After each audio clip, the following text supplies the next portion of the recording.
بەناوی خی بەخشندەی میهرەبان سڵاو لە بینەرانی کەناڵی ئاسمانی پەیام خۆشحاڵم لە بەرنامەی ئەمڕۆی مەودا بە ئێوەی بەڕێز و خۆشەویست گەشتمەوە. هەوڵ دەدەین لەم بەرنمەیەدا قسە لەسەر معریفەی ئاینی و بەهای وانەی پەروەردەی ئیسلامی بکەین لە ناوەندەکانی خوێندندا. دەپرسین ئایا لە ناوەندەکانی خوێندندا لە هەرێمی کوردستان تا چەند بایەخ دراوە بە وانەی پەروەردەی ئیسلامی، یاخود تا چەند وانەی پەروەردەی ئیسلامی کاریگەری پۆزیتیوی لەسەر گۆڕینی سلوکی خوێندکار هەبووە تاوەکو تاکێکی باش دەرچێت لە کۆمەلگادا. ئایا معریفەی وانەی پەروەردەی ئیسلامی پێویستە بۆ قوتابیان لە ناوەندەکانی خوێندندا؟ تا چەند سیاسەتی پەروەردەی لە هەرێمی کوردستانە پشتگیری ئەمە دەکات؟ ئایا وانەی پەروەردەی ئیسلامی وەکو وانەکانی تر بایەخی ئەوەی پێدراوە لە ناو خشتەی دەرسی وانەکانی ڕۆژانەداوە هەروەها خشتەی تاقیکردنەوەکاندا بایەخ و کاریگەری و تایبەتمەندی خۆی هەبێت؟ زۆر جارگلەی دەکرێت لە ناوەندەکانی خوێندندا کە تەنانەت ئەو مامۆستایانەشی دانراون بەشێکیان بۆ وتنەوەی وانەی پەروەردەی ئیسلامی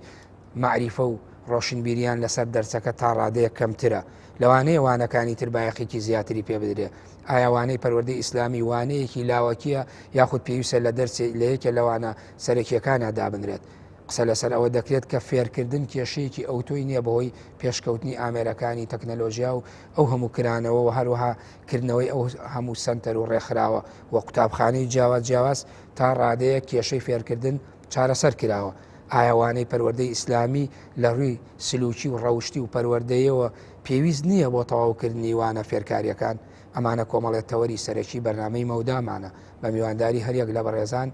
دکتۆر زانا محەممەد ئەمین مامۆسای زانکۆ و توێژەر لە شریعەتی ئیسلامی، مامۆسا عەتا ئەحمەد ڕەمەزان سەرپەرشتیاری پسپۆڕی پەروەردەی و جێگیری سەرۆکی یەکێتی مامۆستایانی کوردستان بەخێربێن بۆ بەرنامەی مەودا. مامۆستا زانا، ئەوەی کە ئێوە توێژەرن لەو بوارەدا بواری شریعەتی ئیسلامی یاخود ڕشتەکانی شریعە ئیسلامی تا چەند لە ناو زانکۆکانەوە ئەگەر وەکو شوێنێکی بەر سەیری خوارەوە بکەن سەیری ناوەندەکانی خوێندن، تا چەند وانەی پەروەردەی ئیسلامی وەکو دەرسێکی تەربەوی پێویستە لە قۆناغە جیاوازەکانی خوێندندا بۆ ئەوی خوێندکار هەم فێر بکرێت هەم لە ڕووی سلوکی و کاریگەری لەسەر هەڵسوکەوتی ڕۆژانەی بەجێبێڵێ، یعنی تا چەند ئەم وانەیە گرنگە زەرورە پێداویستی قۆناغەکانی خوێندنە؟ بسم الله الرحمن الرحيم، الحمد لله والصلاة والسلام على رسول الله محمد وآله وصحبه ومن والاه. سەرەتا خۆشتان لێکەن بۆ سازانی ئەم بەرنامەیە. لە ڕاستیدا وانەی پەروەردەی ئاین و پەروەردەی ئیسلامی بە شێوەیەکی گشتی کە لێرە ئاین مەبەستمان پەروەردەی ئیسلامیە ضرورەتێکی واقعیە، واقع سلماندوێتی و ئەگەر چاک بخشێن بە قوتابیانی زانکۆمانە، بە خریجەکانمانە، بە ئاکاریانە، بە تەسەڕوفاتیانە لە ناو جامیعاوە کاتێک تەخەڕوجەکەن و کاتێکی کەونە سەر ئیش و تەعین نەبن دەبینین فەراغێکی گەورە هەیە لە ژیانیانە، بە تایبەتی ئەوانیان کە ئەو فەراغیان فەراغی پەروەردەی ئاینی و پەروەردەی ئیسلامیان لە دەرەوەی زانکۆ پڕ نەکردوتەوە. لە حەقەتا قوتابیانی زانکۆمان ئێمە کە ئیستیقلالیان نەکەین، دیارە ئەم خەلەلە هەر لە سەرەتاییەوە هاتووە لەگەڵیانە و لە زانکۆیان زیاتر زەقە بێتەوە بە حکمەوەی ژینگەی زانکۆ ژینگەیەکی جیاوازتر لە ژینگەی قوتابخانە. بە ئاشکرا بینین قوتابیانمان لەو ڕۆوە کەم و کوڕیان زۆرە و بە ضرورەتێکی باشی ئەزانین، زۆر بە ضروری ئەزانین کە فعلەن ئەو لایەنە پڕ بکرێتەوە. زانکۆ وەزارەتی خوێندنی باڵا، وەزارەتی پەیوەندیدارەکان کاری لەسەرکەن. ئەوەی کە دەیبین واقعەکە واقعێکی تاڵە. تەنانەت ئێمە لە کۆلێژی زانستی شەرعیەکانیشا مەنهەجەکانمان مەنهەجێکی سنووردارن، سانسۆریان لەسەرە. زۆر جار قیسم کولیە، تەنانەت زانکۆش لە دانانی مەنهەج و دانانی پرۆگرامەکانی خوێندنە دەسەڵاتی نییە. پێویستە مەنهەج بگەڕێتەوە بۆ وەزارەت دیژنەی تایبەت، هەندێک جار حیزب تەداخولەکە. تەنانەت ئێمە نمونەمان لە مادەدانراوە لە ئاستی باڵا لە حیزبە دەسەڵاتدارەکان تەداخولیان کە لە فڵان مەنهەج بۆ دانراوە، کەواتە تەداخولاتێکی زۆر هەیە لە کولێ مختصەکانە، کۆلێجی زانستی ئیسلامیەکان و قسمانەی کە تایبەت بەردن بە پەروەردەی دینی، چ جای لە قسمەکانی ترا کە ئەمەش بەڕاستی بە سەلبی شکاوەتەوە بەسەر ئاکار و سلوکی قوتابیدا. دکتۆر زانا، ئێوە وەکو پسپۆڕێ بوورە لەو بوارە، یعنی تا چەند لە ڕووی بنیادیەوە تربیەت یعنی ضرورە وەکو ئێسەوانەی پەروەردەی ئیسلامی وانەیە کە یعنی پڕە لە بەهای ئەخلاقی و ئەوەی کە مەنهەجەکانەیە من سەیریم کرۆ بە تایبەتی بۆ نەگە سەیری قۆناغی بنەڕەتی و ئامادەی بکەی هەمووی لەگەڵ ڕۆحی سەردەم و گۆڕانکاریەکانی شایانی گونجاندویانە و لەگەڵ ئاستی تێگەیشتنی قوتابیانە نزیک کراوەتەوە لە یەک تا چەند یعنی ئەموانەیە پێداویستی ئەوەیە کە خوێنکار وەکو کێشەیەکی بنیادی یعنی بەردەوام پێویستی پێێتی ئەموانەیە وجودی هەبێ لە ناو میتۆدەکانی خوێندن لە ڕاستیدا و منهجی جەنابەت باسیەکی کە گونجێنراوە حقەتەن ئەو منهجش کەم و کورتی زۆر ینی ئەگەر بە وردی دیقەت بدەیت دەبینی ڕاستە هەندێک لایەنی ئاکار و سلوک و ئەخلاقیتیا زەق کراوەتەوە بەس لایانی فکری و تێگەاندنی ئەو گەنجانە و منداڵانەمان و خۆشویستکردنی مادەکە لەلایەن لەو ڕۆوە هیچ ینی کە تەرخەمی زۆر هەیە تۆ دیقەت بیت مامۆستاکانیان تەنانەت مامۆسای پسپۆری بۆ دانانێن ئەگەر مامۆساکەش پسپۆر بێت دەبینی زۆرجار مامۆساکە ڕاستە خریجی بواری شریعەتە شارەزای هەیە بەس قەناعەتی زۆر جار ینی مامۆستامان هەبووە پسپۆڕی هەبووە لە مادەکەیە بەڵام ئاراستەی خوێندنەکە ئاراستی تەدریسەکەی بەلایە کا بردووە بەسەلی بەسەر قوتابیەکان ناشکاوەتەوە قوتابی تووشی گومان کردووە ینی لە دین قوتابی بەلاڕێدا بردووە و بە شێوەیە کە لە بریەوەی پەروەردە ئیسلامیەکەی لەلا خۆشویستکە بەعکسەوە پەروەردەکەی لەلا قێزەون کردووە ئەمە وەکو منهەجەکە وەکو مامۆساکە وەکو پێویستیەکەش وەکو عرضم کردی فعلەن پێویستێکی گرنگە بۆ تاکەتاکەی قوتابیان و تاکەتاکەی تەنانەت مامۆسایانیش کە پەروەردە پرۆسەیەکی بەردەوامە پێویستە بەردەوام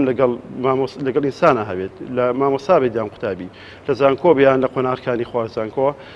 پێویستە ئاوری لێ بدرێتەوە بەڵام وەکو فەراغێک ئێمە بە تەواوی هەستی پێ دەکەین کە لە زانکۆدا ئەو پەروەردەیە وجودی نییە و تەنانەت ڕێگریش دەکرێت لەوەی ئەگەر کەسێک لەسەر ئاسی وەکو مامۆساک یا ڕێکخراوێک بێوێ کۆڕێک سیمینارێک کا لەو وارەیە ڕێگریشی لێ دەکرێت ناهڵن برۆ بۆ بارە بداتوەزانامەوە ساعتامێ بەشێک لە وەڵامەکانی ئەوەی مامۆسەزانە تەواوی نەکرد بە تایبەتی لەسەر فەلسەفەی پەروەردەی و لە ڕووی کێشە بنیادیەکانیەوە پەروەردە لە ناوەندەکانی خوێندندا و کە ئێمە باز لە پەروەردەی ئیسلامیەکەین بە دیاریکراوی تا چەند ئێوە سەرپەرشتیاری پسپۆڕیشن نزیکە اختصاسەکەتان لەوانەی پەروەردەی ئیسلامیەوە لەوانەیە بەشێکی زۆری ڕووبەرێکی پەیوەندی بە ئێوە هەبێ بە بەڕێستانەوە یعنی تا چەند ضرورە پەروەردەی ئیسلامی کە وەکو وانەیەک یاوانێکی سەرەکی لە ناو قوتابخانەکانە بایەخی پێ بدرێ و لای بەلادا بکرێتەوە یاخود سیاسەتێکی بەهێزی پەروەردەی لە پشێوە بۆ ئەوی تاکی باش و تەندروستی تا بەرهەم بهێنرێت. زۆر سپاس بە ناوی خۆی بەخشندەوە میهرەبان زۆر سپاس ڕێگوسڵام بۆ سەرجەم بینەران و ویسانانی کەناڵی ئاسمانی پەیام بێگومان ئەم بابەتە گرنگی بابەتی یان مادەی پەروەردەی ئیسلامی لە ناوەندەکانی خوێندنە علاقەی بە هەموو کۆمەلگاوە هەیە بەڵام بەداخەوە لە وڵاتی ئێمە یا زۆر جار ئەسڵی مەسئلەکان مەسەرەن خەمخۆری بۆ کۆمەلگا و بۆ پێگەاندنی تاکی باش بۆ ناو کۆمەلگا کە ئەمڕۆ قەیرانێکە هەرێمی کوردستان پێوەی ئەناڵێنێ ئێمە ئەوەندەی قەیرانی هەڵس و سلووشمان هەیە هی دکتۆرێک هی ئەندازیارێک هی مامۆستایەک هی فەرمانبەرێک هی هاوڵاتی بەگشتی ئەوەنە لەوە چێ قەیرانی بڕوانامەمان نییە کە پەیوەستە بە پەروەردەشەوە دا پەروەردەی ئیسلامی خۆی لە کاتی خۆیان کە دانراوە فەلسەفە لە دانانی پەروەردەی ئیسلامی ئەینا ئەو خەڵکەمی موسڵمانە ئەم گەنجانە لە سەرەتاییەوە با بڵیان بنەڕەتیەوە بۆ ئامادەی و بۆ زانکۆ ئەم گەنجانە پەروەردە بکرێن بە پەروەردەیەکی باش کە هاوڵاتیی باش بن بۆ کۆمەلگا سەرجەم ئاینەکان بە درێژایی مێژوو ڕۆڵی گرنگیان بینیوە لە پێگەاندنی تاکی باشە ئاینی پیرۆدی ئیسلام کە ئێمە لە کۆمەلگایەکەین زۆرینەی مسلمانە ئەم ڕۆڵی زۆر جوانتر بینیوە إنما بعثت لأتمم مكارم الأخلاق يعني دان فرمودمان هي ودان آياتي قرآن من هي كجخل لسا أما أكنوا وأصلا أصلي عقيدة وعبادة كانش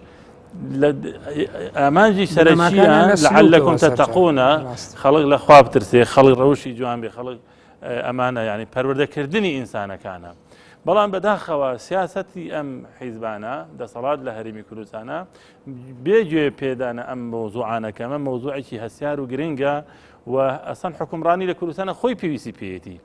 یعنی بەڵام ئەوان گویان لەم زەرەرە نییە ئەیگەێنن بۆیە بەداخەوە پەروەردەی ئیسلامی ڕۆژ لە دوای ڕۆژ فەرامۆشەکەێت و بگرە موامەری لەسرە ئیتر بە مەز بێت یان بەبێ مەبەست بە نەزانی بێ موامەری لەسەر ئەسان هەر نەهێڵن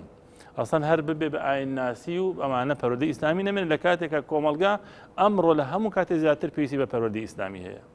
لەبەرەوە بەڕاستی بەداخەوە یانی ئێمە زۆر نیگەرانین ئەنجا کێشەکە لەوایە کاگارام ئەوەی کە ئیش لەما ئەکات خەڵکێ نییە مختص بێ لەم بوارەیە یعنی ئەو یە وەکو مامۆستا باسی کرد یەکێ منهەجی بۆدانە لی نازانێت ئەسان دژی پرۆگرامەکەیە یعنی خە تۆ ناکێت تۆ پەروەردەی ئیسلامی بیتە دەست خەڵکێ داینەکە ئەم خەڵکە دڵسۆزی پەروەردەی ئیسلامیەکەنی لی نازانێت دڵسۆزی کۆمەلگاکەنی لەو ڕۆوە بەڕاستی ئەمە گرفتەکەی ینی ئەبێ ئەوان بێن مشاورەکەن بە خەڵکی بواری خۆی چێ شارەزایە چێ پسپۆرە لەم بوارە لە پەروەردەی ئیسلام بێن ڕاوێژی پێ بکەن چی کۆمەلگای کوردەواری ئێمە پێویستی بە چ پەروەردەیەکە لەکوێ قەیرانی هەیە ئێمە هەموو خۆکوشتنە ئەم هەموو خەڵک کوشتنە ئەمە هەموو دزی و تاڵانی هەموو گەندەڵێ چییە سەبەبەکە چییە دەتوەرە عیلاجیکە ئەتوانم بڕم یەکی ڕێگەیەکی زۆر زۆر گرنگ کە ئەتوانێت ئەو دەورە بینێ پەروەردەی ئیسلامی لە ناو قوتابخانەکانە بەڵێ مامۆستا ئێستا بەهۆی پێشکەوتنەکانی دنیا و ئەم تەکنەلۆژیای هاتوۆتە ئاراوە تا ڕادەیە کێشەی فێربوون ئەندازەیەک ینی چارەسەر کراوە ئێسەوە ئەو منهەجەی کە دانراوە بە تایبەتی ئێمە ئەگەر باسی قۆناغی بنەڕەتی و ئامادەیەکانکەین هەمووی لەگەڵ ڕۆحی سەردەم و لەگەڵ واقعی ئێستا گونجێنراوە یعنی وەکو بەڕێست باس کرد لەوانەیە جاران لە ڕابردووە پاساوی ئەوە هەبوو بۆ ئەوەی کە ئەیانود معریفەی ئیسلامی یا ئاینی ئیسلامیا کۆمەڵێت دەق و تێکست لەناو ئاەتەکان و فەرمودەکانە تونڕێ و تونوتیژی بەرەمێنێ یا تاکی خراپ بەرەمێ بەڵام ئێستا هەمووی بۆ بە جۆرێ لە شەرح باسی بەهاو ئەخلاقەکە تا چەند ئەمە گرنگە بۆی ببێ بە تەکمیلەی فێرکردنەکە خۆشت بەڕێزت ئەزانی وەزارەت هەمیشەم قسە تەقلیدی ئێمە دووبارەکەی نەوەڵێن وەزارەتی پەروەردە و فێرکردن پەروەردە خراوەتە پێش فێرکردنەوە با ئەگەر ئێستا فێرکردنی شەبێت تا چەند ئەم پەروەردەیە کە پەروەردەی ئیسلامی خشتێکی ترە لە لەو دیوارە بەهێزەی کە بڕیارە دروست پێ و کۆمەڵگایەکی باشوکو بەڕێزت هێمات بۆ کرد دروست بکرێ ئەم پەروەردەیە تەکمیلێکە تا چەند ئەمە ضرورە لە ناوەندەکانی خوێندا چکات دوجار وەکو هێماشتان بۆ کرد ئەو تاکانەوە ئەو قوتابیانە کە دەرەچن ئەبن بە تاکیشینا ئەو کۆمەڵگای و معریفەکە هەموو لا سەرچاوەکانی خوێندنەوە وەرەگرێ ئەو ضرورەتە لەکوایە طبعا ئەگەر سەیری منهەجی من ئێستا من مشریفی ئامادەیم ئەوە من مەسەرەن ناونیشانی بابەتەکانی هەرسێ قۆناغەکەم لایە هی هەرسێ قۆناغەکە ئەخوێنمەوە بزانە مەسەلەن ئەم ناوینانە ئەگە مامۆستای باشی خۆی هەبێت تان ئێمە مامۆستای باشمان زۆرە ئێمە ڕێدوسڵا و دەستخۆشیمان هەیە بۆ هەندێک لەو مامۆسایانە کە توانیوانە بەڕاستی وانەی پەروەردەی ئیسلامی بکەنە فرسەتێک بۆی کە خەم و کێشە و گرفتەکانی خوێنکار چارەسەرکەن من بۆ خۆم سەرپەرشتیاری عەرەبی و پەروەردەی ئیسلامیم چەند چوومەتەوانی عەرەبی لەوتێ ئەوە چوومەتە وانەی ئاینەوە ینی سەیرم کردو قوتابیەکان زۆر تامەزرۆن بەڕاستی ینی زۆر تامەزروی ئەو بابەتانەوە پێویستە یەکێک شارەزایی تیا بێ وەک خۆی بێڵێتەوە بەشێکی زۆر خۆشبەختانە لە مامۆستاکانمان باشن بەڵام زۆر جار لەبەرەوەی کە بەرنمەیەکی استراتیجی نیە لە وەزارەتەوە کە پەروەردەی ئیسلامی گرنگ پێبا گرنگی پێبا بێتە دەرسێکی سەرەکی و بە ضرورەتی بزانێت زۆر جار هەستەکان بە زیایی ئەزانن یعنی نازان چۆن لە کۆڵی بخەنەوە چۆن لەم پەروەردەی ئیسلامی نەجاتیان بێ کێشەکە لەوە یعنی من دقەتم ماوە زۆر لە مامۆستاکانمان ئەم دەرسیان کردوتە فرسەتێک هەم قوتابی هاان بن کە قوتابێکی زیرەک بن قوتابێکی پاک و خایەن بن قوتابێکی بەڕێز بن کە تاکێکی باشی کۆمەلگا بن من حەزەکەم بە خێرایی چەند عینوانێک ماوەسا ئارام مەسەرەن سەیریکە حقیقەتی ئامان لە ژیان و حقیقەتی دواڕۆژیە ڕاستێتی مرۆڤ چییە مرۆڤی خاوەن کەرامەت خدا پێی بەخش ینی مرۆڤ ئینسانێکی خاوەن کەرامەتە مرۆڤ و سەرچاوانەکانی تاوان مەسەرەن مرۆڤ و کۆمەلگا یعنی کۆمەڵە سیفاتی گرنگ یعنی کۆمەڵی ڕەهەندی ئینسانیان یعنی هەمووی ڕەهەندی ئینسانیە کە کۆمەلگای ئێمە پێیسی مەسەرەن باوەڕبوون واتە بە ژیان ئەبەخشێت باوەڕ نەری ینی ئەم شتان دادپەروەری عەدالەتخوازی شورا یەکسانی دژایەتیکردنی ستەم ئاشتی چاکسازی ینی ئەمانە عینوانی بابەتی پەروەردەی ئیسلامی ئیتر نازانم من چ خراپێ مەسەرەن کۆمەڵە شت بابەتی تایە دژی تونڕەوی ئەسڵەن یعنی چۆن ئەگە ئەم گەنج پەروەردەکێک کە تونڕەو نەبێ بەڕاستی من ئەڵێم کاگارە نەبوونی پەروەردەی ئیسلامی تونڕەوی خوڵقاندووە ئەگەر پەروەردەی ئیسلامی لەناو کۆمەلگایە گرنگی پێ بدرایەوە لە ناوەندەکانی خوێندنا بەشێکی زۆر لەم تونڕەوی ئەم لە کۆمەلگا هەیە و بەرهەم هێنراوە نەبوونی ئەو پەروەردەیە. بەڵێ من لە ئەخیری قسەکانی مامەساعەتەوە دکتۆر زانا ئەیکەم بە پرسیارێ بۆ بەڕێزت ئەڵێ نەبوونی پەروەردەی ئیسلامی هۆکارێکی تونوتیژیە لەوانەیە لە ناو کۆمەلگا خۆ تونوتیژی شەر نییە تونوتیژی ئاینیش بێت تونوتیژی جاری وایە کە پەروەردە نەبوو یەکتر کوشتن بەکارهێنانی ئامێرە خراپەکان و دەیان شت کە ئەمڕۆ گەنج و خەڵکی پێ ئالوودە بۆ دەیان تاوانی قێزەون لە ناو کۆمەلگا ئەنجامەدرێ بە بڕوای تۆ غیابی ئەمە هۆکاری چییە؟ بۆچی ئەم پەروەردە ئاینێ یعنی لە ناو کۆمەلگایەکی ئێمە کە زیاد لە سەتانەوەتی مسلمانە ینی ئەم پەروەردەیە بۆچی لاوازە لە ناوەندە پەروەردەیەکانی حکوومەتی هەرێمی کوردستانە؟ زۆر ڕاستە ئەو عینوانانەی مامەسا باسی کرد ئەگەر عینوانانە فعلەن وەکو خۆی بگوترێتەوە و ئەو مفرەدەیە مامەسای پسپۆر بێڵێتەوە و لەگەڵ وتنەوەکەشیا دەرسی پراکتیکی و عملیشیان هەبێت ینی بە هەر ئەوە نەبێت لە نمای 40 دقەیە و لە هەفتەیەکە دەرسێک بگوترێتەوە وەکو ئینشا بە سەدانە بخوێنرێتەوە کۆتایی پێبێت قەناعەتم ئەوەیەکێک لەو هۆکارانە بێ کاریگەری باشیە بێت چکەوانە هەموو کۆمەڵێک بفرەدەن کە فعلەن کاریگەری لە ئینسانەکەن ئینسانێکی متەوازین و ڕێک دروست دەکەن بەنسبەت پرسیارەکەی جەنابتەوە دیارە هەر قوتابژنگی قوتابخانە بەرپرس نییە لەوەی کە پەروەردەی تاکێکی باش ناکرێت و ئەم توندوتیژی و ئەو تاوانانی کە باون و کە ئێمە هەمومان خەفەتیان لێو خوێن ڕۆژانە لەناو کۆمەلگادا هەن حقت ژنگەی خێزانێک بۆ خۆی ژنگەیەکە لەو ژنگانەی کە بەرپرسە لەو حاڵەتە و قوتابخانە و عامی ئیعلام و ئەو واقعی کە تیاژین بەرپرسە قوتابخانە ژینگەی دووەمە خێزان یەکەمە خێزانێک بەتەکید ژنگەی دووەمە و حقت ئێمە بۆ مەسەلەی پەروەردەی ئیسلامی کە مزگەوتیشمان هەیە کە بەدەست بە ئەنقەس گەنجەکانمان ئەمڕۆ لە مزگەوت دوور دەخرێنەوە ئەوەش هۆکارێکی ترانی لەو هۆکارانی کە دەبینین گەنجەکانمان بەراڕێیا دەڕۆن و تووشی ئەو هەموو تاوان و ئەو هەموو تونجیجا بن کە ڕۆژانە دەبینین بەنسبەتی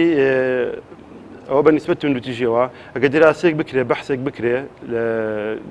ناو گەنجانەدا کە تاوان دەکەن ئەو گەنجانەی کە دزی دەکەن و گەنجانەی خەڵک دەکوژن خۆیان دەکوژن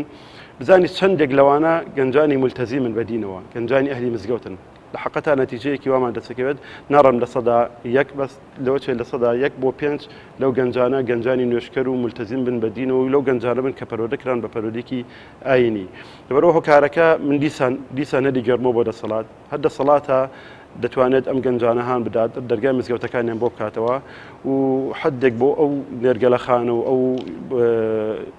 شوێنانی کە دەکرێنەوە ڕۆژانە گەنجەکانمان بەراڕێدا دەبن دابنێ بەوانەی پەروەردەی ئاینی پەروەردەی ئیسلامی لە مەکتەبەکانە زیاتر بەهێز بکات حقت ئێستا وەکو ئێمە وایە بینین ئەم وانەیە وەکو بارێک وا بەسەر حکوومەت و وەزارەتی پەروەردەوە چونکە هەر لە کەمی حسەکانیەوە و هەر لە کاتی ژەدۆلەکەیە کە دائەندرێ و هەر لەوایە کە مامەسایەکی تر مامەسایەکی بۆ داێن کە جاری وانەی نەبێت و ئەوی وانەیە پڕکاتەوە یعنی هەموو ئەوانە مامۆسایانی پەروەردەی ئاین تعین ناکرێن و ئەمانە هەموو هۆکارن بۆی کە حکوومەت ناوێت ئەم پەروەردەی لەناو گەنجانە گەشە بکە ئەگەرچی خۆشی یەقینی هەیە کە گەشەی پەروەردەی ئاینی و گەشەی پەروەردەی ئیسلامی خزمەت بە خودی حکوومەت خۆیەکە چونکە ئەو گەنجانی کە مشکلەی بۆ دروستەکەن لەسەر جادەکان و شقامەکان و مەشاکل دروستەکەن و شەڕ ئەکەن و خەڵکە کوژن و شەڕە چەقۆیە و مەشاکلی ئافرەتەوەوانە هەمویان ئەو گەنجانن کە بۆ پەروەردەی گۆش نەکراون بەعکسەوە گەنجێکی مزگەوت کێشەی زۆر کەمە بۆ حکوومەت و بۆ دەسەڵات ئێستا و تایتڵانەی بەڕێز مامەساعەتا باسی کرد کە لە قۆناغی ئامادەیە هەمووی بۆ خۆی پڕە لە ڕەهەندی ئینسانی باشە یعنی ئەم حکوومەتە خۆ زۆر جارێ مژیا سیاسەتی پەروەردەی قسە لەسەرەوە کاکە چاکسازی بکرێ ئەوتە لەناو قوتابخانەکانە بە کۆڕ و سیمینار و یعنی ئیش لەسەر ناتوندوتیژی و ئەمانە ئەکرێ یعنی بۆ ئەبێ ئەمانە کەم بایەخ بکرێن یعنی بۆ ئەبێ وابێ ئەمەگەر زیاتر واز لە هەندێک مەجای سیاسی بێنین خۆ لە ناوەندە پەروەردەکانە خەمخۆرانی بواری پەروەردە ئەبێ بۆ خۆیان بە خەمی ئەمەوە بن ئەمە هۆکاری چیە مامۆستا لە ڕاستیدا مامۆسارام مشکلەکە ئەوەیە خەمخۆرانی بواری پەروەردە لە پەروەردە مشریفی دڵسۆز بەڕێوەبەری دڵسۆز مامۆستای دڵسۆز بێ حەد و حساب هەمانە ئەمە ئینکاری ناکرێت بەڵام حیزب و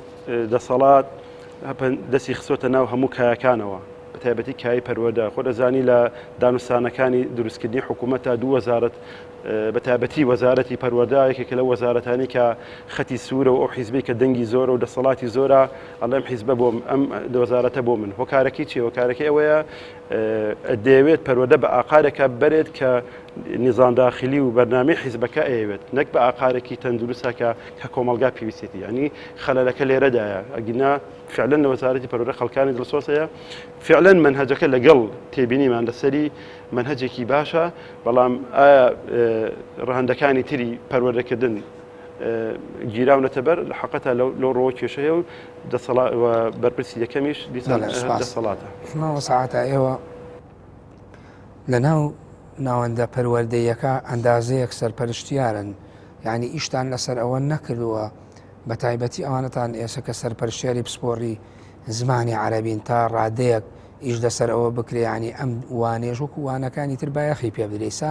ئەوەی من ئاگادارم بۆ نمونە وانەکانی تری هەڵبەت هەموو وانەکان گرنگن زەرورن هونەر بۆ نمونە دەگوترێت ئەوێ بخرێتە بۆ نوەوانەی یەکەمەوە هەبێت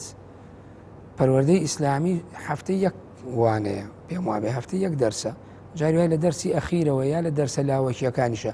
ئێوە خۆتان وەکو سەرپەرشتیاری پەروەردەیی تا چەند ئیشتان بۆ ئەوە کردووە کە ئەم دەرسەش قورسایی خۆی پێ بدرێت و ئیش لەسەر قوڵکردنەوەی بە کەلتورکردنی وانەی پەروەردەی ئیسلامی بکرێتەوە لە ناوەندە پەروەردەیەکانە بەڵام ناوبڕێ وەرەگەم دوای ناوبڕەکە وەڵام بەرەوە بینەرانی بەڕێز و خۆشەویست ناوبڕێکی کوروەردەگرم و دەگەڕێمەوە لاتە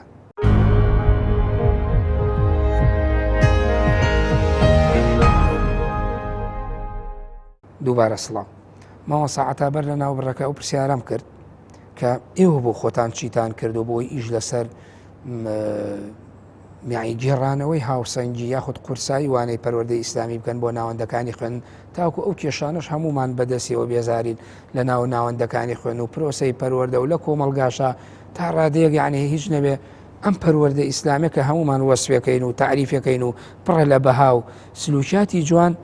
یعنی کێشەکان کەم بکاتەوە ئەفون پێش سوالەکە حەدەکەم ئەوە بڵێم ئەبێ هەردوو حیزب ئەوە بزانە یان با بڵێن حکوومەتی هەرێم ئەوە بزانێ پەروەردەی ئیسلامی علاقی بە حیزبی ئیسلامی سیاسی و یان حیزبە ئیسلامیەکانەوە نییە ئەوان مەترسی ئەوان هەیە زۆر جار واسی پەروەردەی ئیسلامیەکان ئەمە ئەوەندەی خەمی حیزبە ئیسلامیەکانە خەمی خەڵکی تر نابێ نەخێر پەروەردەی ئیسلامی هی کۆمەلگایە ئەم کۆمەلگایی ئێمە کۆمەلگایکی مسلمانە کاتێک تۆ ئەم پەروەردەی ئیسلامی فەرامۆش ئەەکەی غەدر لە کۆمەلگاکەی حقێکی خۆی زەوتێکی ببوورە وەڵامەکەت بیر نەچیانی بە بڕوای تۆ بەشێکی ئەو ڕێگریە پەیوەندی بە ئیسلامە سیاسیەکانەوەی یعنی ئەڵەن ئەمانن ئەڵەن استیغلالەکەن دەرسی ئاین دەوتی استیغلالکردن بۆ مەرامی سیاسی لە کاتێکە وان نییە تۆ هەر کەسێ وای کرد تۆ توانی لێ پرسیتەوە بەجیا لەبەرەوە بەڕاستیە بە ئێوان جارێ بێخەم بن لەمە ینی پەروەردەی ئیسلامی کۆمەلگایە مافێکی ئەو خەڵکەیە ئەو خەڵکە موسڵمانەیەکە مادەم موسڵمانە بەو ئاینە ئیسلامی کە هێناوێتی ئەو بەرنامەی ناتی ئەو خەڵکە پەروەردە بکرێت یعنی تۆ کە ئەمەی لێ زەوتەکەی غەدر لە کۆمەلگاکە ئاکات ئەمە یەک من یەک نمونەی خۆش کاگارام جێرمەوە ساڵێکیان لە مەکتەبی مامۆستا بووم باوکێک هات دیارە باوکەکە بۆ چوونی جابوو لە قوتابیەکەی پێشتر هاتوچووی مزگەوتێکی زۆر زیرەک بوو لە مەکتەب هات لای ئێمە شکاتی کرد لە مناڵەکەی وتی مامۆستاکان لەوەتی ئەم ناڵی من لە مزگەوت دابڕاوە زۆر باش بووە و جاران هاتووی مزگەوت ئێمە بەلامان نەسەر بتماڵای ینی بمان ڕاستان لەوەتەی مناڵەکەی تۆ هەستەکەین هاتووی مزگەوت ناکاو لەوە دابڕاوە ئاسی زانستی و پەروەردین هەموو مەکتەبی زۆر خراپ بۆ گۆڕاوە یعنی ئەمە حقیقەتە ینی زۆردا ئێمە خەڵکە من ناڵم ینی هەموو وایە بەڵام زۆردا پەروەردەی ئیسلامەکە کاریگەری لەسەر ئاسە زانستیەکەش هەبووە ینی کەسەکە کە تۆ تێیگەێنی عیلم مەسەر یەکەم فەرمانی خوای گەورە بۆ ئینسانەکان و مرۆڤەکان ئەڵێ بخوێنە یەکەواتە پەروەردەی ئیسلامی فێری خوێندنێک کات یعنی پێشەوەی خوا داوامە لەکەن نوێژکەین ڕۆژە بگەین عیبادەتکەین ئەڵێ بخوێنە یعنی کەواتە تۆ ئەگەر مناڵ گەنجێکی بەمە پەروەردە کرد هەستی کرد خوێندن عیبادەتە ئیتر تەسیر لەسەر زانستەکەش هەیە ئەمە بەنسبەت هەر وەکوینێک بەنسبەت ئەوەی جەنابێ فەرمووت ڕۆڵی سەرپەرشتیاران ئێمە ڕۆڵێکی سنووردارمان هەیە لەو چوارچەوەی کە خۆمان هەمانە خۆزگایە حکوومەت یان بەشی پرۆگرامەکان ڕاوێژی بە ئێمە بکردایە کە منهەجیدا ئەنا خەڵکێکی شارەزای بان کردایە بی و تا ئێمە ئەم مفرەدانەمان هەیە ئەم بابەتانەمانێ ڕێی ئێوە چییە چیتان پێ باشە چیتان پێ خراپە ینی ئێستا ئەم بابەتە ئەم پەروەردەی ئیسلامی ئێستا هەیە بەڕێی ئێمە شتی جوانی زۆر تایە یعنی بابەتی زۆر واقعیتیایە کاتێ ببوو لە کاتێک کە سەیری لیژنەی پسپۆڕێکەشیەکەی لە لاپەڕێیەکە مامە ساعتان وسراوە هەموو لەوانەیە ئەو خەڵکانە بن کە لای بەڕێزیشتا خەڵکێکی مەقبول و باش و خەڵکێکی پسپۆڕن نیسان ئەمە ئەمە بۆ مێژوو ئەمە بڵێن بڵێ خەڵکێکی باشن بەس کێشەکە لەوایە نە دەورە کراوەتەوە بۆ مامۆساکان نەسەر پەرشتیاری بۆ دانراوە نەوکو دەرسێکی مستەقل سەیەکە بۆتە پاشکۆی زمانی عەرەبی کە لە کاتێکە ئێستا لە بەغا پەروەردەی ئیسلامی دەرسێکی سەرەکی و سەیی لەسەر لە وزارەت مشریفیشی هەیە بەڵێ مشریفیشی هەیە سەر بەخۆ بەڵێ جا بەڕاستی بێ ئێمە هەوڵ بین وەکو سەرپەرشتیاران ئەم دەوانەیە هیچ کەسێ نییە هیچ حیزبێکی سیاسی کۆمەڵگایە ئەو کۆمەلگایە مافێکی ئەو کۆمەلگایە کاتێ شخصێک بیرروباوەڕەکەی مەسەن بیرروباوەڕێکی تری هێن بۆی نییە بێت بیرروباوەڕی خۆی فەرز کا بەسەر کۆمەلگایە و پرۆگرامێکی بۆ دانێت کە لەگەڵ کۆمەلگاکە ناگونجێ ئێمە داوامان کردو کاک ئارام بامەدە ئەم کۆمەلگای ئێمە مەسیحیتایە یەزیدیتایە خەڵکی تریتایە ئاساییە وەرەبا لە پەروەردەی ئیسلامیە بەشێک هەبێ بۆ ئاین ناسی بەشێک ئەمە وا بوو بەڵام لە هی بنەڕەتی ئەمە ساعتە هەندێک مەرحەلەکان هەر باسی ئاینەکانی تریشی تیاگە مەسیحی جوولەکە یەزیدی طبیعی یعنی ڕێگەی جێی کراوەتەوە بەڵام بەشە پەروەردە ئیسلامیەکەی گرنگە بۆ پەروەردەکردنی ئەم گەنجانەوە ئەم ناڵەنچکەم قوتابی لە قوتابخانە گوێ لە قسەی مامۆستا زۆرەگرێ یعنی کە ئەو باسی بۆ ئەوی بۆ کات درۆنەکە درۆکردن شتێکی خراپە زەرری هەیە ئاوە ڕازگۆی چەند شتێکی باشە مەسەرەن دەستپاچی مەسەرەن ینی ئەمانە ئەبێتە مەسەرەن ناو مێشک و دڵودەرین ئەم خوێنکارەیە ڕێکدا ئەو کتێب ڕاستی بەتاتی ئەگەر لە بنەڕەتیەوە بە تەدریج تەبعاً شتی سادە و ئاسان کۆمەڵە مەبادئی ئاسانی ئیسلامی پەروەردەی ئیسلامی ئەم گەنجە مناڵانەی پێی پەروەردە بکرێت بڕوات هەبێ کاگەرم هەتایە لەسەر وەکو نەقش لەسەر دڵ و دەرونی ئەو مناڵە ئەمێنێتەوە بۆ هەتا کاریگەری ئیجابی ئەبێت لەبەرەوە ئەفو ئێمە وەکو سەرپەرشتیاران وەکو خۆمان هەوڵمان داوە بەڵام بەڕاستی ئەبێت زیاتر هەوڵەکانمان چڕکەینەوە لەگەڵ پرۆگرامەکان و لەگەڵ ئەم جەنابی وەزیر ئەم دکتۆر ئالان خۆشبەختانە کەسێکە متەفاهیمە لەم بوارەیە من قسەم لەسەر لەگەڵ کردووە بەڕاستی لەسەر ینی هیچ هەیە ئێوە لە بەرنامەتانە قسە لەسەرەوە بکەن هەر بەتەمان ببینین بە تایبەتی وەکو سکرتارەتیش حتا چکە لەو ماوەیە هەوڵێک هەبوو کە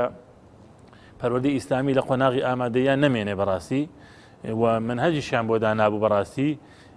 کە مەسەر حتا من هەواڵم هەیە کە ئەو کەسێک کتێبەکەی داناوە دووسی ناتۆ دوو پرۆفیسۆری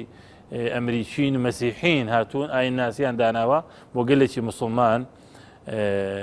شتەکەش بەنهێنی موافقەتی بۆ کرا و بەداخەوە بەڵام من لەگەڵ جەنابی وەزیر قسەم کرد زۆر سپاسی ئەەکەین من جێگەی دەستخۆشیە کە ڕای گرتووە ئەم ساڵ قەرار بوو بڕ قۆناغیدا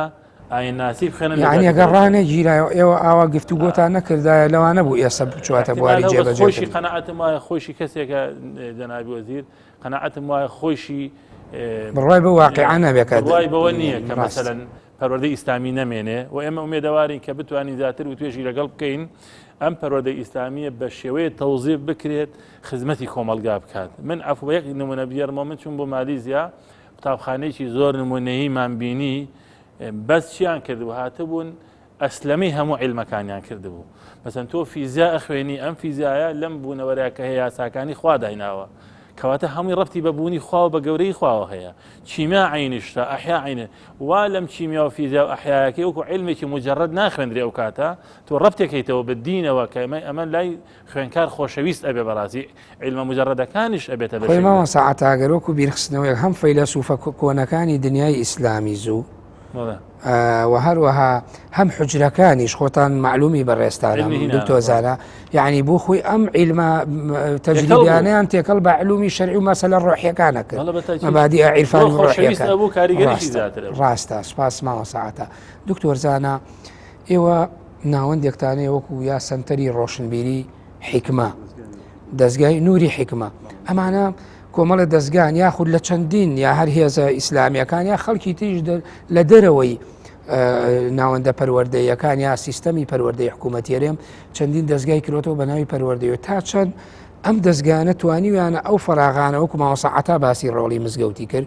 تا چەند توانیوانە ئەو فەراغانە پڕکەنەوە کە لە ناوەندەکانی خوێندندا نییە بۆ وانەی پەروەردەی ئیسلامی بە هەموو ڕشتە جیاوازەکانیەوە لە ڕاستیدا واقعەکە دیارە ینی ئەم ڕێکخراوانەکە هەن ڕێکخراوە پەروەردەیەکان دیارە ئەوانان کە باگراوەندی پەروەردەی ئیسلامیان هەیە وەکا لەسەر پەرۆدەی قورئانی و پەرۆدەی ئیسلامیەکەن کە ئێمە وەکو خۆمان دەستگای نوێری حیکمە یەکێکین لەو دەستگایانە تا ڕادێکی باش توانیمانە ئەو فەراغە پڕکەینەوە بەڵام ئێمە بۆ نمونە لە سلێمانیدا توانیمانە 2000 قوتابی استیعاب بکەین هەفتانە جارێکیان دوو جار لێرەدا وانایان پێ بڵێنەوە بەڵام ئەو دەیان هەزار و سەدان هەزار قوتابی تر حقەتا من هەموو جارێگەڵم هاوشێ ئەم ڕێکخراوانەی ئێمە بەقەدەر بوونی مەکتەبەکان پێویستە ئەمە قسێکە کردومیانە ئێمە کار بکەین ڕێکخراوی ناحکومی و هاوشەوەی ئەم ڕێکخراوانە کە کار لەسەر پەروەردەی ئیسلامیەکەن بە ژمارەی مەکتەبەکانی بۆ نمونە سلێمانی ئەبێ ئەم بڕنکە و ڕێکخراوانە هەبن بۆ ئەوی فەراغی مەکتەبەکان پڕکەینەوە لە حقەتا ئەگەر مەکتەبەکان دەوری خۆیان ببینیەوە مزگەوتەکان ڕێگە بدەن ڕۆڵی خۆیان ببینن ئەم ڕێکخراوانە لەوە چه ضرورەتێکی وان نەبێ بەڵام لە کاتی ئەوەی لە کاتێکە ڕێیەکی لە مزگەوت و ڕێیەکی لە مەکتەب و بۆ سنگانە کە هەن دروستەکرێن و ئەوی کە مامەسا باسێکانی ئەو هەوڵانە لە ئارادان بەداخەوە ینی لە دوای ئەم هەموو کرانەوەی ئێمە بەڕووی دنیادا ئێستاش حکوومەت لە هەوڵیەوەدا بێت ینی جامیعی کاتۆلیکی ئەکاتەوە لە هەولێر بە سعینی کاتە پەیمانگەی پێشنیوێژ و تارخێن داخات ئەڵێمان ضرورەتی نییە بە جامیعی کاتۆلیکی ضرورەتی هەیە ینی لە وڵاتانی دینە هەر سێرچکە لە ئینتەرنێت بڕۆ لە ئەمریکا لە بریتانیا لە ئەڵمانیا لە کەنەدا جامیعاتی زۆر عریق هەیە هەر بەنای پەروەردەی ئاین ینی خەڵک پێگەێنێ کادر پێگەێنێ لەوەشی دەرکە کە ئێمە ئێستا بۆ باسی پەروەردەی ئیسلامیەکەینەوە هەر بخۆی پەرۆدەی ئاینەکەی خۆیان پەروەردەی ئاینەکەی ساڵانە بە هەزارها خریجیان هەیە بە باشترین شێوە باشترین تەقەنی پەروەردانەکەنەوە باشترین کەمپس و باشترین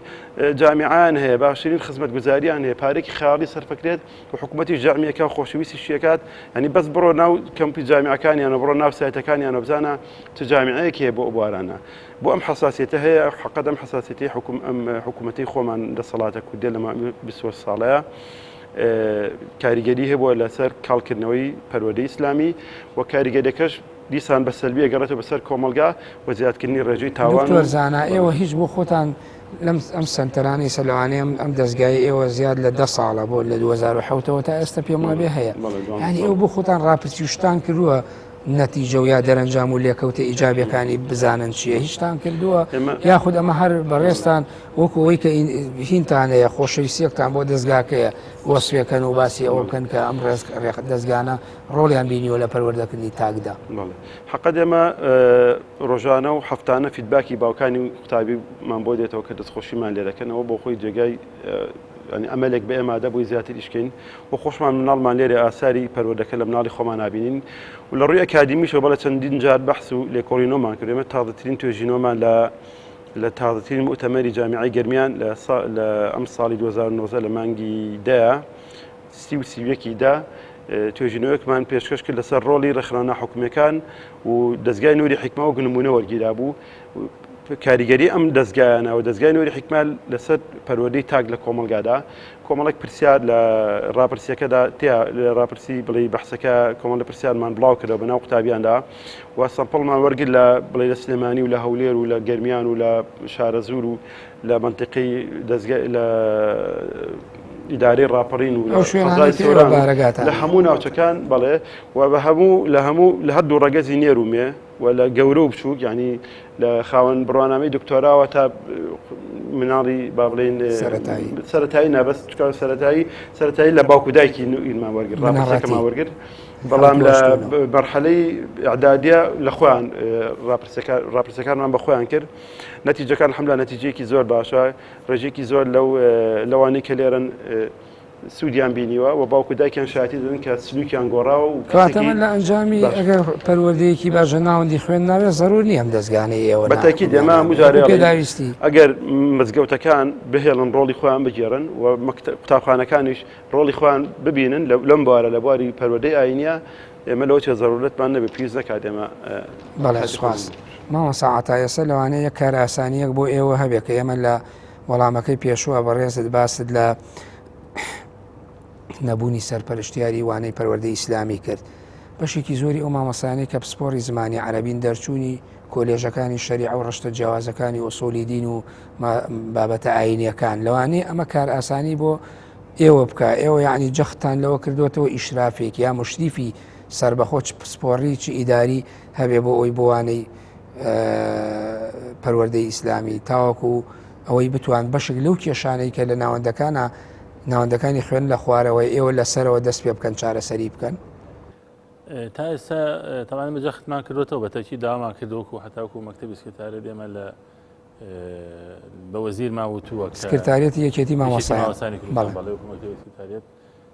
چەند جارە داوامان کردو بەس هەستەکەین زۆر گوێی بۆ نەگیراوە. ڕاستە ئێستا ئەم ساڵ جاسی لەوە ئەو نەبێ بەرنامەیی هەیە بەڕاستی لە دانانی سەرپەرشتیار بە تاتی بۆ پەروەردەی ئیسلامی. ئێستا ئەم ساڵ ئێمە لە ئیشرافی ئامادەی ڕۆژ ئاوان کە 5 پەروەردە سەر بە ئێمەیە هیچ سەرپەرشتارێکمان نییە بۆ پەروەردەی ئیسلامی. لە ڕۆژ هەڵات یەک مامۆستا بوو بە سەرپەرشتیاری پەروەردەی ئیسلامی. ئیتر تێناگەین یعنی مەسەلەن ئەمە بۆچی یەک دانەدانرا بۆچی لە پەروەردەکانی کە دانەنراوە. کەواتە من نیشانەی ئەوەیە هەر لە ئەساس و بەرنمەیەک نییە کە گرنگی بە بەوانەی پەروەردەی ئیسلامی و سەرپەرشتیاری بۆ دابنرێت. ئەمە بۆ خۆی خەلە لە بەڕاستی ئێمە ئومێدەوارین کە ئەکرێ ینی چۆنکو هەموو شتەکانی تر کۆنفرانسی بۆ ئەکرێت مێزگرت و سیمیناری بۆ ئەکرێت بابین هەمومان قسە لەسەر پەروەردەی ئیسلامی کەین ئایا ضرورە یان ضرور نییە. ئەگە گرنگە بۆ کۆمەلگا و کاریگەری ئیجابی هەیە و خزمەتی ئەکا بەم کۆمەلگای و بەتاکی ئەم کۆمەلگایان بە بواری زانست و معریفەت ئیسفادەی هەیە پەروەردەی ئیسلامی با گرنگی پێبین. ئەگەر نیەتی با نەیهێڵین وەرە بابەت بە حیوار و بەوە توێش بگەینە ئەمە نەک شەخسێک قەراری ئەمە بات. خۆی کێشەکە ئەوەیە لە وڵاتی ئێمەیە زۆر جار وەزارەتی قەرار یەک شەخص هاتوو بە خەیاڵی ئەم بڕیارە بات یان چەند کەسێکی سنووردار بەیەکەوە قەرارێن کە بە ئەم شتەوا بکەین باشن ئێتر نایان لێرە بگەڕێنە بۆ ئەهلی اقتصاد ئەهلی شارەزا لەم بوارەیە یان بێن نمونە وەربگرین لە وڵاتانی ترمان هەیە ئێمە مەسەرەن بۆ نمونە پرۆسی پەروەردە خوێندن لە قەتەر هیچێکە لە وڵاتە هەرە پێشکەوتوەکان لەسەر ئاسی عالم لە پێشەوەی قەتەر مەسەرەن تۆ وەرە لەوێ نمونە وەربگرە مەسەرەن لە ئیمارات نمونە وەرگرە لە مالیزیا نمونە وەرگین لەم وڵاتانە بزانین ڕۆڵی ئاین چەنە من بە نمونە سە لە بەریتانیا و خۆشتان ئیشارەتێکتان پێ کرد لە وڵاتانە ئەسەن باسی ینی دەرسی دین هەیە وڵاتێکی ئەلمانیە ینی پەروەردەی ئیسلام نییە بەڵێ ئاین ناسیە خوێنرێ ئەمانە مسلمانن باسی ئیسلامی بۆ خوان ئەخوێنن مسلمانەکان لە قوتابخانەکەیە ئەمانە مەسیحین بەشەکەی خوان خوێن ئەن ڕێگە درراوە کە ئەوان دەرسی خوێن کە وڵاتێکی ئەلمانی و بڕان بە دینیە بەو شێوەیە ئەوە لە یابان ئاینی شت دەرسی پەروەردەییان هەیە کە هەموو ئەم شانەی ئێمە لە پەروەردەی ئیسلامی باسەکەین ئەوان بەس بەناوی دینەوە لەوە تێباسی نەکەن کەواتە ئێمە ئەکرێ بەڕاستی چاو لە وڵاتە پێشکەوتوانەکەین چۆن گرنگیان ناو بە بواری پەروەردەی ئێمە ئەتوانین بەڕاستی دینەکە ئیسیغلە بەتایبەتی کاگەرام ئێمە مادەم دژمنانێک هەیە بە ناوی دینەوە یان ستەم لە کورد دەکەن ئەمە بۆ خۆی مەوزوعێکی کەیە ئەین تۆرە مەسەن سەدام حوسێن هاتوو چیمای ڕشتووە بە ناوی دینەوە مەعسکەرەکانی بە ناوی سەحابەکان و خالد و قەعقاع و ئەمانەوە ناو ئەنفالەکە بە ناوی سوورەتی ئەنفالەوە ساڕوخەکەی ناو ئەنا حوسێن و عەباس و ئەمە هەمووی لیان بوو لە دین بۆ ئەو تەوزیفی دینی کردووە بۆ لێدانی دین مەسەوە زۆر جوولەکە ئەبینی دین تەوزیفەکە بۆ مەرامی قەومێتی خۆی ئەی باشە بۆ میلەتی ئێمە نەهاتین تا ئێستا ئیسفادە لە دین کەین تەوزیفەکەین بۆ بەهێزکردنی پێگەی سیاسی و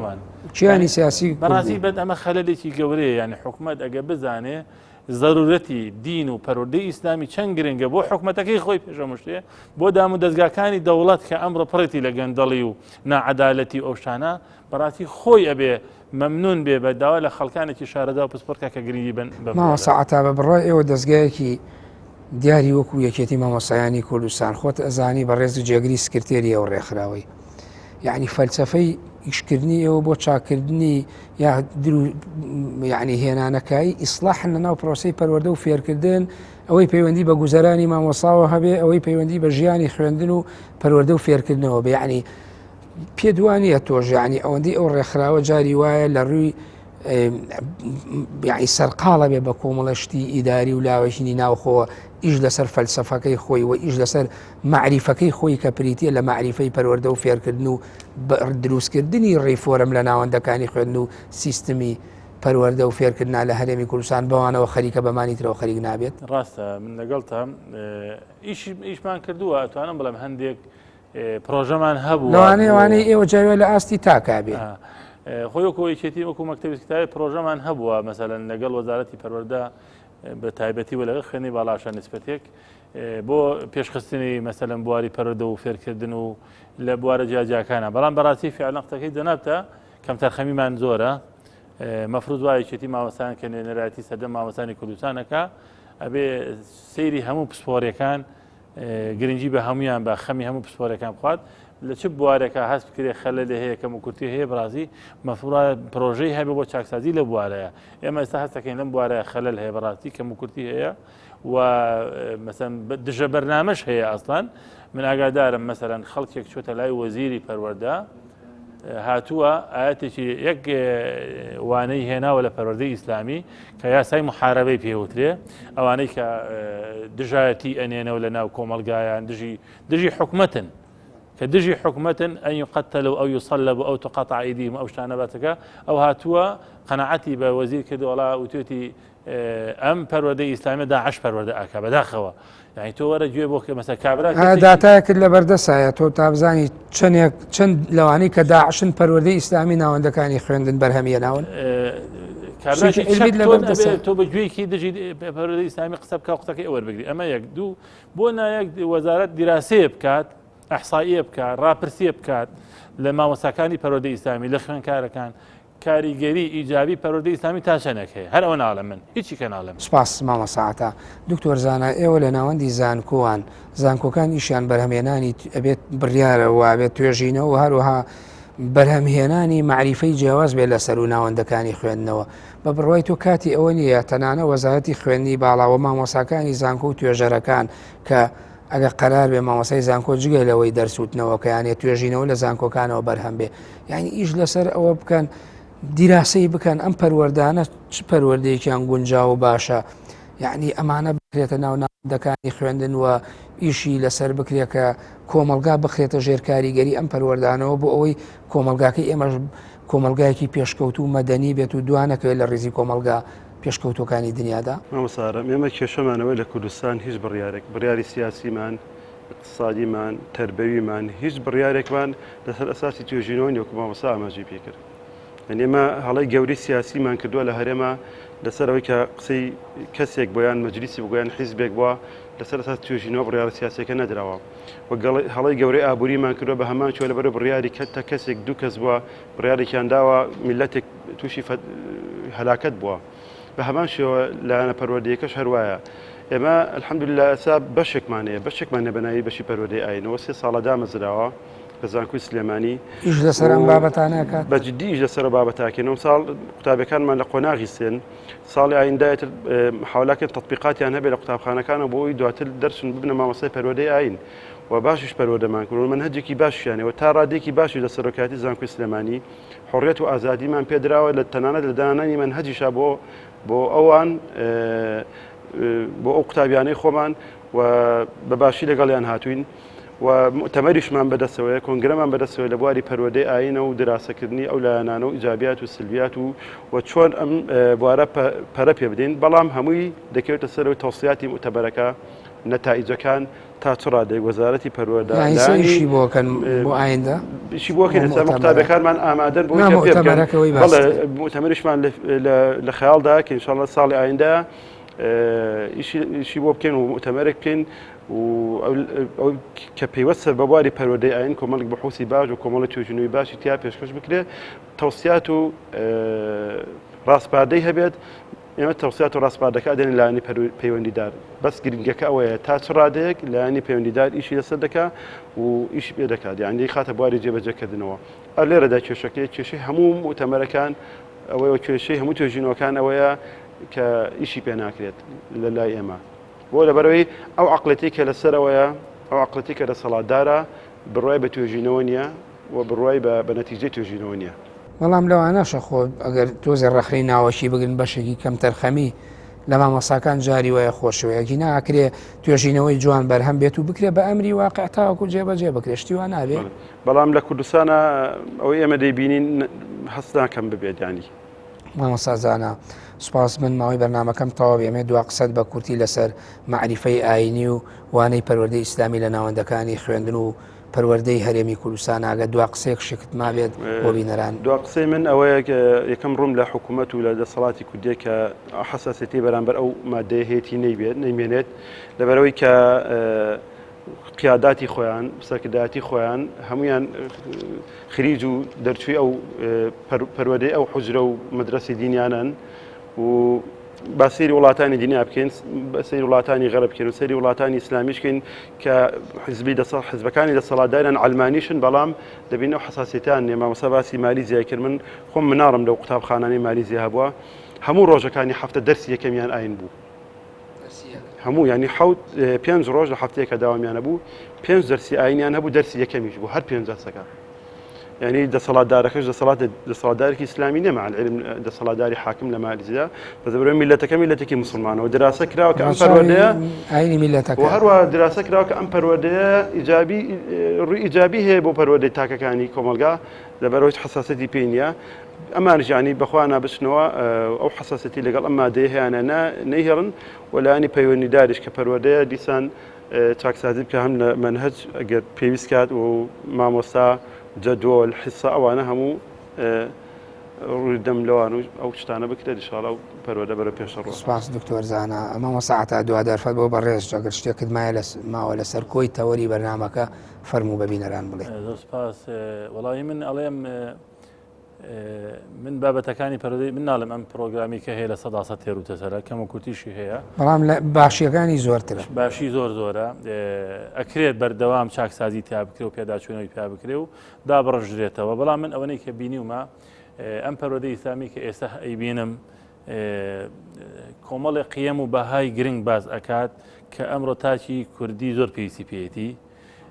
مثلەن شتە جوانەکان مرۆڤ دۆستەکان باسەکات بەها جوانەکان باسەکات دژی تونڕەویە بەڕاستی باسی ئەمانەتداریەکە ڕێزی مافی مرۆڤەکات ینی کۆمەڵە شتی زۆر جوانی تایە کە ئەمڕۆ کۆمەلگا پێویستی پێێتی بەڵام بەو مەرجەی زیاتر گرنگی بە مامۆستاکانی بدرێ و ئەکرێت چاکسازی لە پرۆگرامەکە بکرێت. بەڵێ زۆر سپاس بۆ مامۆستا عەتا ئەحمەد سەرپەرشتیاری پسپۆڕی پەروەردەیی سپاس بۆ دکتۆر زانا محەممەد ئەمین مامۆستای زانکۆ و توێژەر لە شەریعەتی ئیسلامی سپاسانەکەم کە لە بەرنامەی مەودای ئەمڕۆمان ئامادە بوون.